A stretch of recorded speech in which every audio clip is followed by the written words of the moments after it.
இந்த ஜல்லிக்கட்டுடைய நிலவரங்கள் என்னன்னு தெரிஞ்சுக்கிட்டீங்கன்னா, ஒரு காலத்தில் இந்த ஜல்லிக்கட்டை தடை செய்யறதுக்காண்டி போன ஆட்சியில் உள்ளவங்க எல்லாமே இதுக்கு முன்னாடி உள்ள டிஎம்கே சார்பு காங்கிரஸ் சார்கள் வந்து இந்த ஜல்லிக்கட்டை தடை செஞ்சுட்டாங்க. இதை மீண்டும் இந்த தமிழ்நாடுடைய அந்த பாரம்பரிய ஜல்லிக்கட்டு விழாவை திருப்பி கொண்டு வருவதற்காண்டி இது ஏடிஎம்கே அண்ணா திராவிட முன்னேற்ற கழக சார்பாக தான் இதை போராடி மக்கள் சார்பாக வென்று இதை வந்து திருப்பி நடைமுறைப்படுத்துனாங்க. நீங்கள் நடைமுறைப்படுத்தின பின்னாடி இன்னைக்கு நான் அதை தர்றேன் இதை தர்றேன்னு சொல்லி இன்றைய ஆளக்கூடிய ஆட்சியாளர்கள் வந்து ஒரு பகட்டு காட்டுறாங்க ஒழிய அந்த வீரர்களுக்கு சரியான முறைக்கு அவங்களுக்கு எந்த வித ஒரு உயிர் பாதுகாப்புக்கோ மருத்துவ காப்பீடுக்கோ எதுவும் இதுவரையும் பண்ணலை. ஆனால் வந்து ஆட்சி வர்றதுக்காண்டி சில பொய்யான தகவல்களை நிறைய சொல்லியிருக்காங்க. ஆனால் அவங்க சொன்னது எதுவுமே நடத்தலை.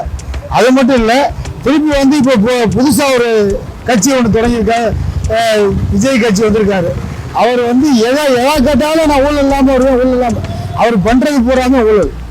கார் வாங்கியிருக்காரு, வரி கட்டலை, அது கட்டலை, சினிமா தட்டி டிக்கெட் விற்கிறாரு, அது நான் ஊழலே இல்லாமல் நடத்துவேன். ஊழல் இல்லாத ஆட்களை எதுக்கே உள்ளே சேர்த்துருக்கேன், ஊழல் உள்ள ஆட்கள் உள்ளே சேர்த்துருக்கீங்க. அதனால மக்கள் வந்து சுதாரித்து எடப்பாடி அவர்களுக்கு திருப்பி மீண்டும் முதல்வராகிறதுக்காண்டி வாக்களித்து திருப்பி அமோக வெற்றி அடைய வேணும்.